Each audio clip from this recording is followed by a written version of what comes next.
Ladies and gentlemen, please take your seats. Our program is about to begin.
Good morning, everybody. I'm John Carney. Every day I put out the Breitbart Business Digest, which is free. You can subscribe. You should all subscribe. Comes to your email box, and I talk about what's going on in business. Today, though, you're going to get a preview of what is going on in the world without even reading your email, which is great. But before we begin, we have some little bit of business. I'd like to thank our sponsor, the Interstate Natural Gas Association of America, and our partners, CGCN and the Alpha Institute. I also want to give a little, if we're watching TV, have like a little preview. Coming next week, we are going to be interviewing the EPA Administrator, Lee Zeldin. And then on November 20th, we're going to have a young man who grew up in Kentucky and then Ohio, and sort of showing that like anybody can make it in America. He became the Vice President of the United States, J.D. Vance, November 20th. But before that, the main attraction, we have Matt Boyle, our Washington Bureau Chief, is going to be talking to the Secretary of Treasury, Sean Duffy. I'd like to welcome him up to the stage right now. Matt, Secretary Duffy, thank you for being here.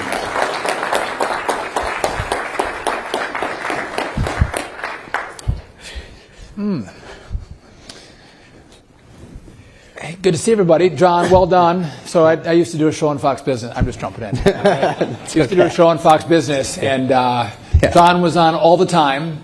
He's awesome, so thank you. Yeah, no, definitely. I think he mixed up transportation and treasury there because he covers the treasury department so much. Besson doesn't mind. Besson doesn't mind. You did. You did, John. So the economic guys, you can't get them to stop thinking treasury. So, Mr. Secretary, first off, really want to thank you for doing this, and also want to give a special shout out as well to a couple of our other sponsors, One Brief and Lighthouse. So thank you guys. Mr. Secretary, obviously this is a huge day for transportation news. So again, we appreciate you taking the time to break this down with us. But you guys announced yesterday, and this has started to go into effect today, 4% reductions today in flights across the country because of the ongoing government shutdown. That's going to scale up to 10% next week. Can you give us a breakdown of how, first off, why this is necessary, and then how these decisions were made and where and how this is going to impact people? Yeah, so first off, air traffic controllers, a critical part of our aviation infrastructure, wonderful men and women who serve the American people. They do a great job. They have had one paycheck where they got a partial payment. The second paycheck was flat zero. They just got notice that the second full paycheck will be a big fat zero. That comes next week. And so there's been a lot of pressure on the controllers. And when that happens, I'm asking them to come to work. That's important they come to work. But some of them are new to the business. They don't have a nest egg that they've been able to plan for and prepare for. And if you don't get 2 paychecks, they're confronted with, like anybody else would be confronted with, how do I not just pay the rent, pay the car payment, but there's a gas bill, electric bill, there's a TV bill, there's food on the table, there's gas in the car, real life expenses that they're having to think through. And some of them have made the decision to not come to work but go take a second job. And what that has done is put a lot of pressure on the air traffic control system. And you've seen that play out over the course of the month with more delays and more cancellations. And by the way, it's not in the same place every day. One day it might be in LA, then it might be in New York, and then it's Houston or Dallas or Orlando. It's never the same place. And so we look at data. What is the data telling us today? And just as a side note, these two things are not related, but for the issue of data, we had a DCA air crash. Yeah. And before that crash, there was information, had someone looked at the data, that there were near misses. And someone should have said, listen, stop the cross traffic. The data says, don't do it. Well, no one looked at the data. Well, we learned from that. We should look at data and what's happening. And so as we've done that through the FAA safety team, we're seeing loss of separation in the airspace. There's spacing for aircraft. There's been incursions in those separations. Those numbers have gone up. There's more incursions on the ground. And then we've had more complaints from pilots that have said, well, the controller is less responsive to me, or controllers seem to be more stressed. So we looked at that data, and the numbers are going in the wrong direction. This is a really long answer, but I want to explain. No, yeah, please do. The numbers are going in the wrong direction, and so then what is our response to that? And the response is to take pressure out of the system. And through the safety team, we've talked about lowering the number of flights. And so we were going to do 10% right away. The safety team said that could be even more disruptive. We should actually phase this in. To which we've done that. Today is the first day, 4% reduction. 4 days later, another 2%. 2 days after that, 2%, and then 2% on. And what I'm hoping to do is, again, take the pressure and more risk out of the system. We always try to manage the risk. Nothing is ever fully safe. A car's not safe. Walking down the street's not full. I mean, there's risk in everything we do. I'm trying to minimize the risk through this government shutdown. And bring us to a matrix that matches what we had before the shutdown. And I've had some complaints from Democrats. They've said, well, we want to see the data, and why are you looking at data? And this is political. This has not been political. We have worked overtime to make sure that we minimize the impact on the American people. We're trying to help the American people, and when I start to get attacked by Democrats, that also gets frustrating, because there's a very easy solution to the problem that they put directly on my lap, which is open the damn government. Yeah. Vote to open the government. So those who snipe at me for having to take really unique action, they put that on my plate. So open it up. And by the way, did anyone remember some of the last shutdowns? I was part of those. We stayed here for a month. I gained 10 pounds, I think, because I ate pizza and the junkiest food, but you sit here every weekend, every day, while the government is shut down, and your family's upset, your kids are annoyed. That people would go home during a shutdown when the American people are suffering is just flat out wrong. Everyone should be here. Everyone should be working. No one should go home. Because, by the way, I saw today I was at DCA. Yeah. I'm letting you ask me questions. I'm sorry. Sure. No, I was at DCA. Yeah. There's people going to funerals. There's people who are trying to get home that can't get home. Why are senators going home? Keep them here, and especially the senators who voted no to open the government up. Maybe we could put the senators who keep voting to shut the government down on the no-fly list. That would be a great. Well played, yes. So, Mr. Secretary, speaking of which, later today we're expecting the Senate to vote again on reopening the government. The Democrats are again expected to vote to keep the government shut down. So it means it's probably going to drag into next week. There's talk that the Senate Majority Leader, Senator Thune, will keep the Senate in for the weekend. But the point is that this isn't getting resolved today. This isn't getting resolved this weekend. So can you lay out for us what the long-term process here is? Because okay, we know what's happening today. There's been 700 flights canceled, approximately, or maybe more than that, around the country, and more coming, of course, next week, as you scale up to that 10%. But it's not like you can just flick a light switch on once they open the government back up and they magically have a deal in Washington. I would imagine that it's going to take a little bit of time to get this alleviated as well. Right. So we'll look at the data, look at where the controllers are at, and then give the airlines time to bring those flights back in. And so it'll be a systemic, approach. But again, I want us to go in the right direction of bringing more planes in, not what I have to do now, which is take more planes out.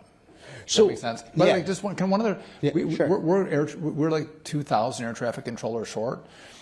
We're trying to bring in more controllers. We're trying to hire more controllers. I'm trying to tell young people who are really smart, they're bright. I'm like, this is a great job for you. This is a great career. And then you hear, well, actually, you can go a month and not get paid. It doesn't feel like you have a lot of respect by doing this really important job. And so we're up 20% of our students through the academy. This has a big impact on our ability to make up the difference in that shortage. It makes it harder for me. And long after everyone forgets about the shutdown, I'm going to deal with the consequences of trying to repair the system, which, by the way, I'm asked what did the last administration do to try to fix these problems? Not a lot. We're going to try to fix them. We're going to take on the hard problems. Yeah, and I want to get more into the modernization efforts and what's needed to fix the air traffic controller system once the government's reopened. But also, what would your message be to, there's thousands of Americans whose flight plans and travel plans have been disrupted today. There will be tens of thousands over the course of the next several days into next week as this continues. What's your message to those people? What would you say to them? I would say look at the votes in the Senate and see who voted to open the government and who voted to shut it down. And then I'd call those senators who voted to shut it down. And that's where the blame lies. And that's not for I understand there's true differences of opinion. And I'm okay with that. But this is not the system we have to address differences in opinion in the legislature. We have legislation, we have debates, and we have votes, and we have elections that set the number of people we have in each party in each body. If you lost an election, you can't just stomp your feet and pound your fists and say, I want to get my way by holding the American people hostage. We don't do it that way. And so I think Democrats have to come to their senses and maybe leverage a vote, maybe leverage a debate, but to give something up to open the government up, I think would be a mistake on the Republicans' part. Now, also, we have the holidays looming. Thanksgiving is just a few weeks away. Christmas right around the corner after that. Is your hope that this is resolved by then and that we can get, because, we're going to see massive numbers of Americans, maybe record numbers, traveling for the holidays this year. Yeah. Is the hope that this is resolved by then and that we can get everything scaled back up? I think I'm like every American. I want it to be resolved. I want it to be fixed. But also, I have to continue to look at data. And if this continues and I have more controllers who decide they can't come to work and control the airspace, but instead have to take a second job, with that you might see 10% would have been a good number, because we might go to 15% or 20%.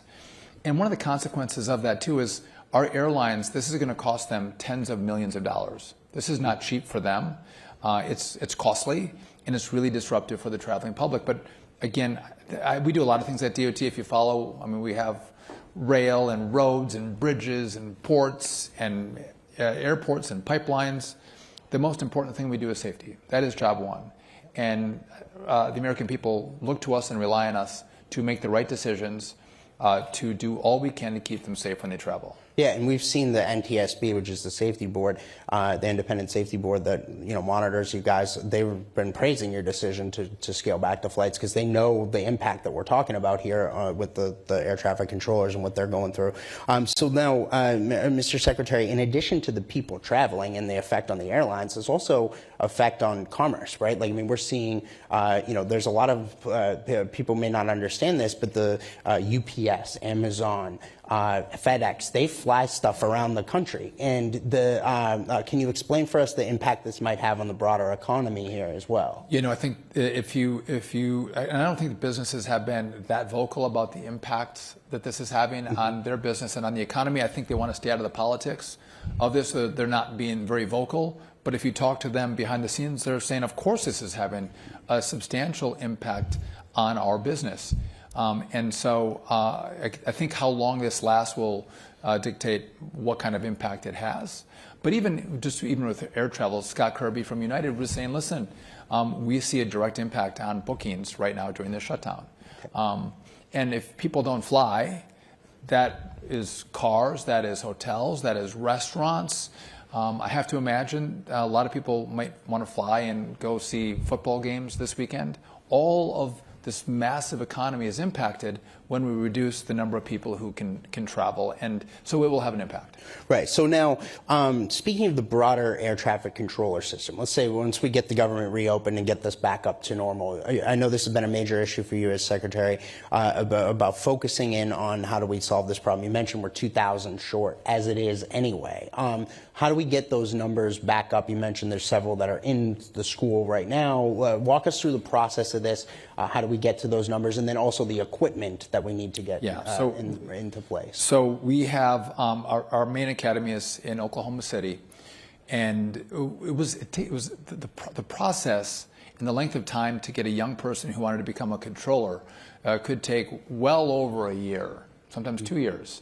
We've streamlined. By the way, if you're 24 years old and you want to be a controller, but you have to wait a year and a half, most of them are going to go find a different career and a different job. So we've streamlined, tightened the time frame in which you can get into the academy. We're giving a bonus when these young people come into the academy, and we're going to pay them more while they're at the academy. The stipend has gone up. So I'm trying to incentivize young people to come in, and our throughput is up 20% this year. We're going to work on improving that as well. On the back end, we have great air traffic controllers who can retire after 25 years of service. And so what I've done is I've asked them, listen, if you'll not retire and you'll stay on the job, we'll give you a 20% upfront cash bonus for the year. And every year after, we're going to pay 20% extra to stay on. Those are the best controllers we have. I want to pay them to not retire. So we're doing that. But it's going to time is what we need. It takes time to build those numbers up. So that's one side of it. The other side is what we're doing on our really old air traffic control system. We're using old, copper wires from the 1980s. It's just, it's actually atrocious. It works, but nothing we should be proud of. And so we need $31.5 billion, which, by the way, to build a brand new system is not a lot of money compared to how much things cost. So $31.5 billion. The Congress in one big beautiful bill gave me $12.5 billion, and we're very specific about how I could use that money. And so it's new radar, radios. The key part of this, if you look back to what happened in Newark, we had a telecom outage. It was a 30-second outage. For the scopes to reboot, it actually took a minute and a half without any scopes or radar. That's actually very concerning for hopefully everybody. We worked with Verizon and others to rebuild those lines. But that shows how old a lot of our telecom is. So we're going to transition from copper to fiber, analog to digital. That's, in this phase, is the most complicated part of what we're going to do. And so the network is going to be secure. But if I think about what does a brand new air traffic control system look like, that's the software, right? That's a common automation platform. I don't have the money for that. I have people that are working on that. But when we get the money, we want to move as quickly as possible. But because I don't have it now, that's going to take years to not just develop it, but to debug it and then deploy it to train air traffic controllers on it. So it's a big job and it's a hard job, and that's why I don't think it's been done in the past. It's easy to try to pass this system off, and President Trump has asked us to take on the biggest problems of the country and fix them, and that's what we're doing here. So on that note of getting the rest of the money that you need to be able to do this, there's talk of another reconciliation package coming together early next year. I know Senator Graham has been talking about that.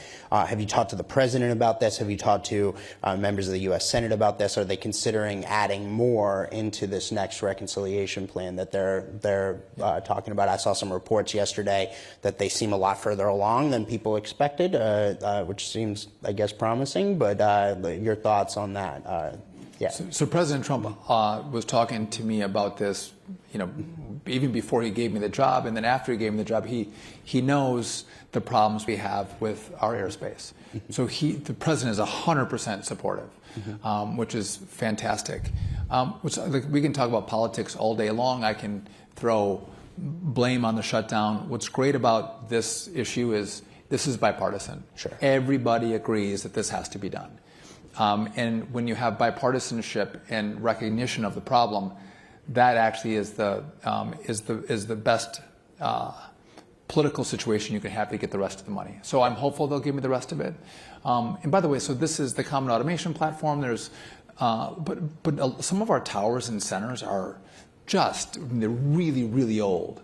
And so not all of them, but many of them have to be rebuilt.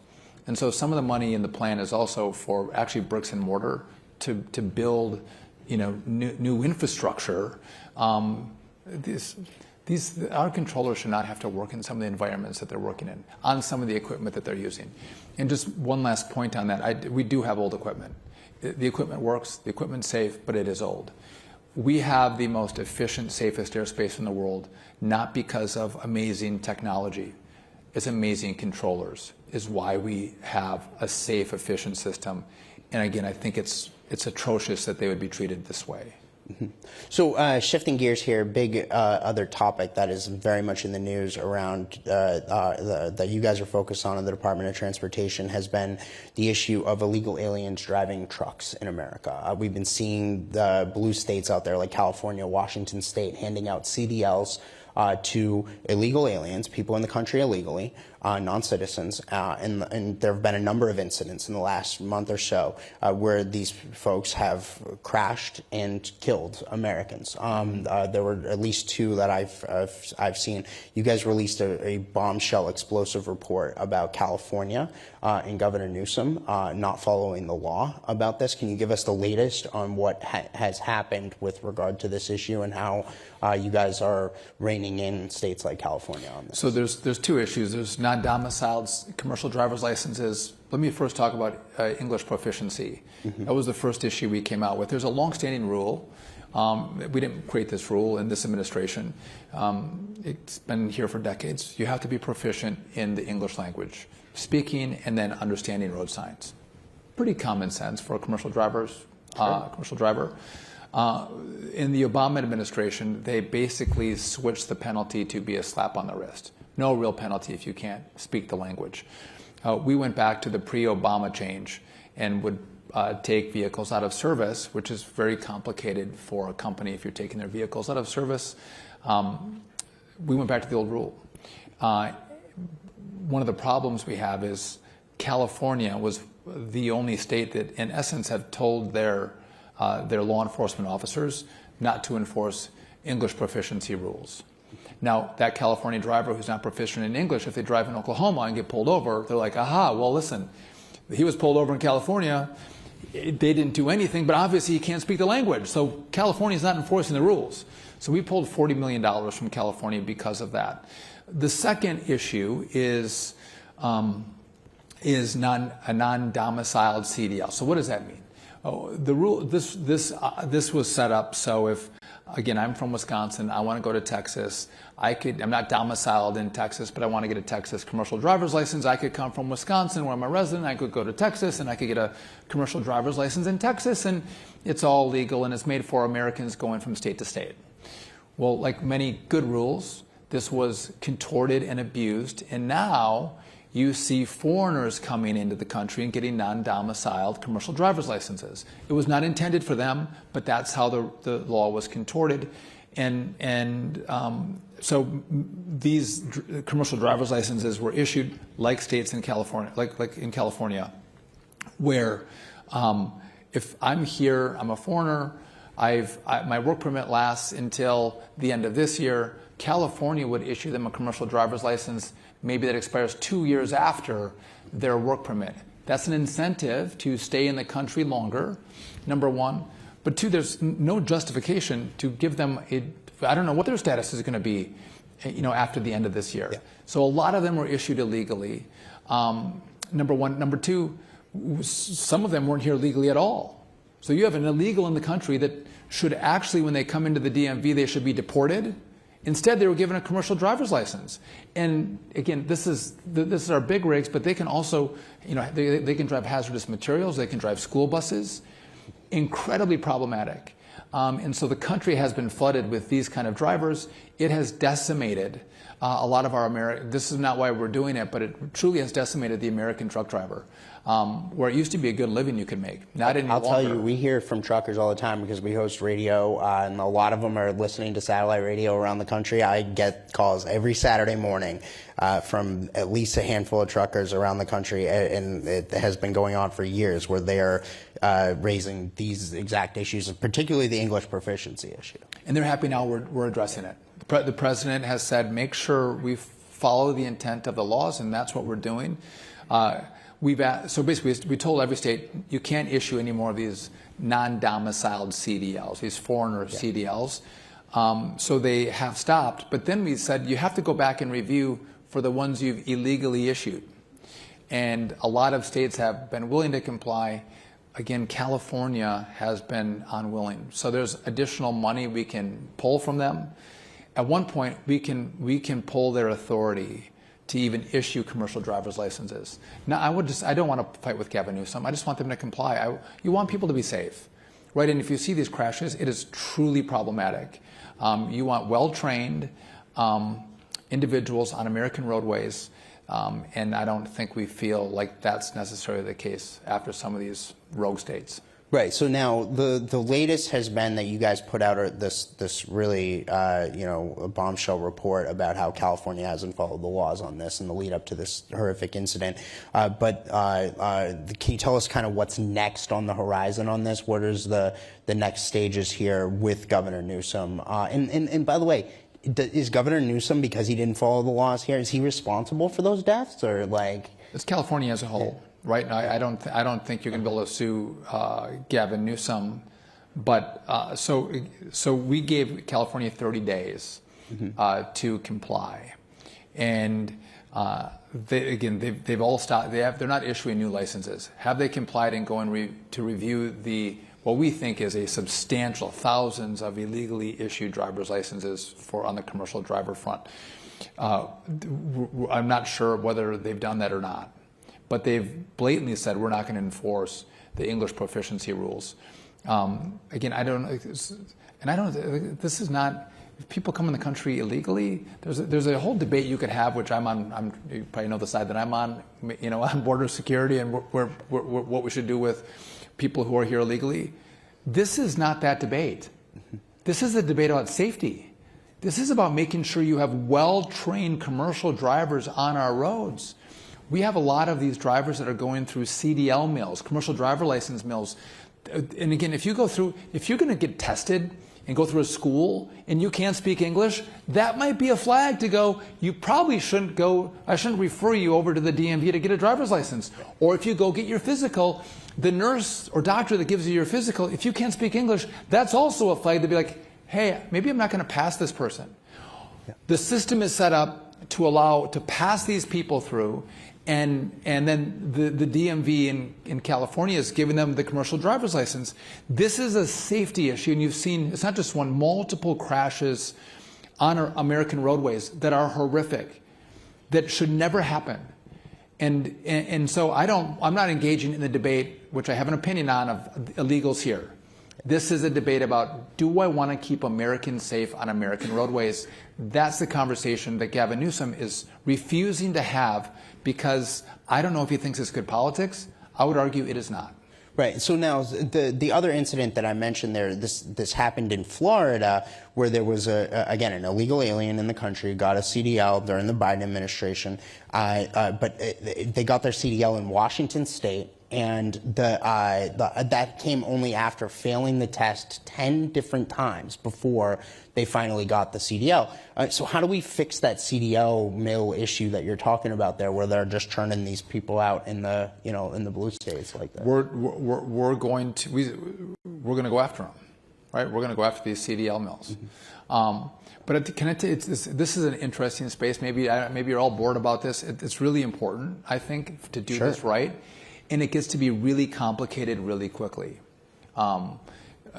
And we're trying to navigate and take the right amount of time to address all of these problems. There's the issue of cabotage. You can come from Mexico and you can drop a load in the U.S. And then the rule is you have to go back to Mexico. What's happening, though, is that Mexican truck and driver are picking up multiple loads thereafter and driving throughout the country, doing deliveries, and then going back to Mexico.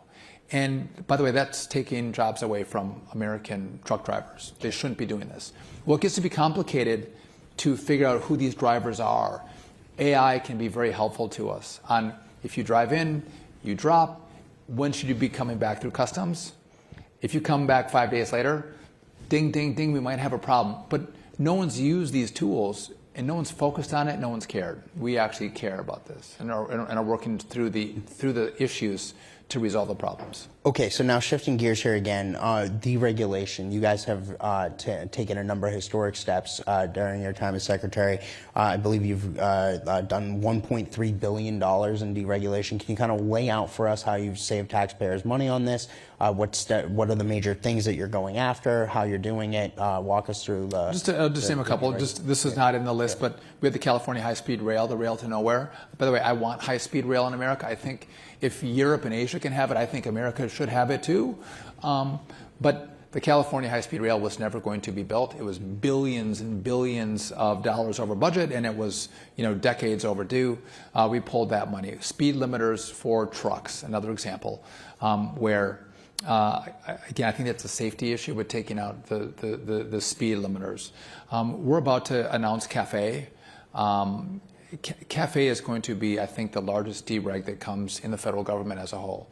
And it was going to drive down the cost of a vehicle because, again, a 50-mile-an-hour efficiency standard is unattainable for a combustion engine.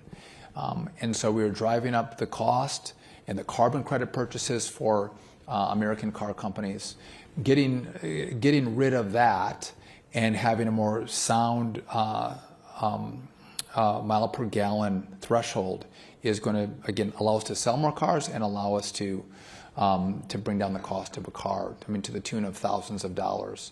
But I think we have 150 regulations that we've worked on rolling back, and not for the sense of just rolling regulation back because we think that's great and people make more money. We think that we could roll regulation back, maintain safety, increase efficiency, and a lot of these rules are just stupid.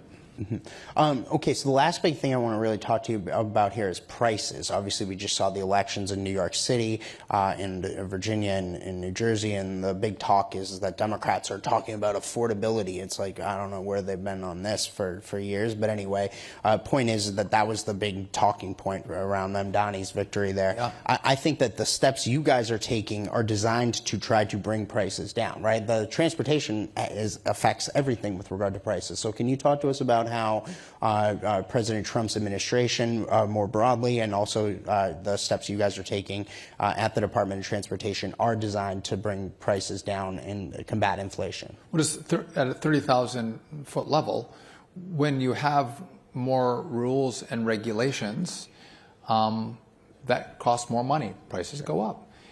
If you spend more money or print more money, you deflate the value of the dollar. That causes that causes inflation, that causes prices to go up. We've tried to spend less money and not reduce, again, not reduce all regulations, but reduce dumb regulations and dumb rules. That's been the policy across the board, and I think the consequence of that will be that you will see prices come down. But if you're 26 years old and you look at the cost of a car, you look at the cost of housing, and you think, am I ever going to? My parents bought a house at 32 years old. When I'm 32, I can't buy a house. That's a huge problem in America. You want people to be able to afford the American dream. And so what are we doing on housing policy? What are we doing to, again, I want people to buy safe homes. What can we do, though, to alleviate some of the pressure around the regulations that will allow us to build good, safe homes that someone can afford and start their American dream? And I want people to have kids. I have 9 kids, by the way. I think kids are great. The kids are a lot of fun. Kids will give you joy throughout your life, and maybe a little bit of pain too, I don't know. But kids are great. But if you can't buy a house, how do you have family formation and how do you have kids? Some of the most joyful things in life can't happen unless you can afford some of these basics as you start your families. And so we're working on bringing the home prices down. If we can work on bringing the price of a car down. If the president is successful, and I think he will be, at bringing back more jobs, bringing back more jobs means more competition for labor, which means we can have an elevation in salaries and not affect the competitiveness of our companies because we don't have to spend as much on rules and regulations. Can I tell you as a quick story? So I was in Wausau, Wisconsin in 2018. Great town, by the way. And I went to Walmart. And I was trying to buy a Roku. I'm not very tech savvy. I bought a Roku, and the guy helped me buy a Roku. Had no idea how to help me. He just walked in the door. It was not helpful at all. Frustrating. And I told you I have a lot of kids, so I don't do 2 carts, but I pack my cart really well strategically as I go through Walmart and get all this food in one cart. And I'm going through the checkout line, and it's taking forever to get to the checkout line. The lady it's literally slowly moving. And it took me forever to get through. I was going out to my car and I was pissed. I'm like, what the hell? What a crappy service. And then as I was, loading my stuff up, I thought, you know what happened actually? The people that used to work at Walmart that were well trained, they've been pulled out of Walmart into a different job in Wausau. And this is a new group of people who have come in because of new opportunity, because there were so many jobs available, so many opportunities available that someone at Walmart that at the time was making $13 or $14 an hour was now out making $22 an hour because businesses needed more employment and good people to employ. That's what happens when people can rise up. You can start at Walmart, but there's another great opportunity that you can step from Walmart into somewhere else. And then Walmart can bring in a new group of people and train them, and they can step up. You do want that upward mobility, and I think the Trump policies, I saw it in 18 and 19, and I think you're going to see that again as these are implemented. You help people elevate and step through the economic classes and improve their skills and their ability to get a good paying job. Mr. Secretary, the last thing I want to ask you about here, take us inside. We've seen the historic transparency from President Trump. He literally live broadcasts the cabinet meetings, right? And I know you're there for those. Can you take us inside the room for one of those? What's it like being in there in the White House when President Trump does one of these cabinet meetings? He is the most amazing boss. He is what we learned from him on how he fights for the American people, how he thinks about issues. By the way, he makes decisions very quickly. Usually, sometimes he'll wait, and usually he's smart to wait on those issues. But we'll have a pre-meeting. We'll talk about anyone have anything to say before we let the press come in. Who wants to go? Do you got anything? All right. And then if you have something you want to say in private, you can talk in private with him. By the way, he gives a rendition before kind of the state of play of what he's seen, what he wants to do, what he wants us to think about. That all happens before. And what is interesting in this cabinet is, well, I've never been in a different cabinet, so maybe I don't know what I'm talking about. Everyone likes each other. Everyone likes each other, and you see people wanting to work together. How could I work with Bobby Kennedy? Which, by the way, we're going to announce some things that Bobby and I are going to do together. Which you're how do you and Bobby do things together? It's going to be kind of fun. Or But it's the collaboration. People want to work together. People want to serve the president, want to make him proud, want to make the country proud. That is a really great environment. If you're thinking about a team, that's the way you want your team to behave. They like each other. They're fighting for each other. They're fighting on a mission to help the country. That's what the pre-meeting is like. And then you all see he opens it up, and who knows what's going to happen. It's a lot of fun. Sometimes he goes around the whole table, and sometimes he'll call on people to give different messages. But can I just make one other point about the president? I know Absolutely, we're out of time. yeah. I have never seen someone work hard. I can see. So in my job, I can see there's a lot of people that come into my office every single day. Like, I'm never alone, and it's a great thing. And I got a great team, and great people. He gets that times 10. Sure. And 8 o'clock in the morning, 7:30 in the morning, he's on the phone, because I'll be on the phone with him that early. So he's on the phone upstairs. He comes in at 9 o'clock, and all day long, he's moving, he's meeting, he's thinking. Then he goes into dinner, and then dinners he's usually meeting with people. And then at night, he's still on the phone again calling people. Or if you call him at night, he picks up. He doesn't stop. But he's a machine. And I love that I have a president that is going to work that hard to serve the American people, to make the country great, to do every moment he has, he's maximizing. It's not vacation time, it's work time.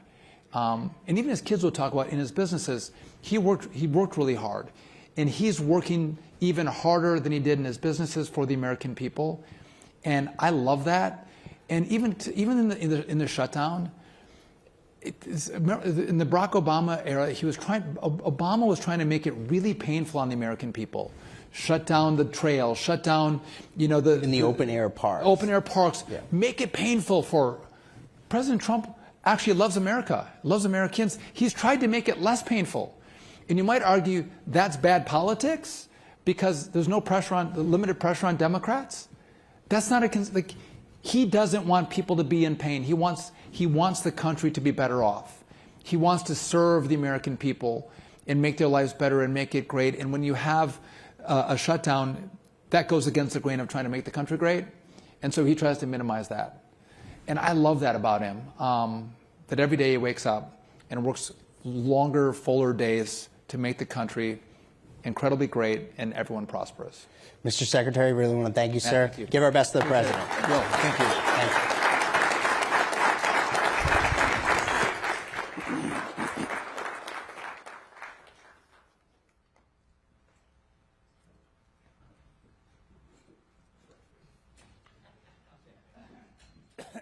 Yeah, I'd like to apologize to Secretary Duffy for demoting him from transportation to Treasury.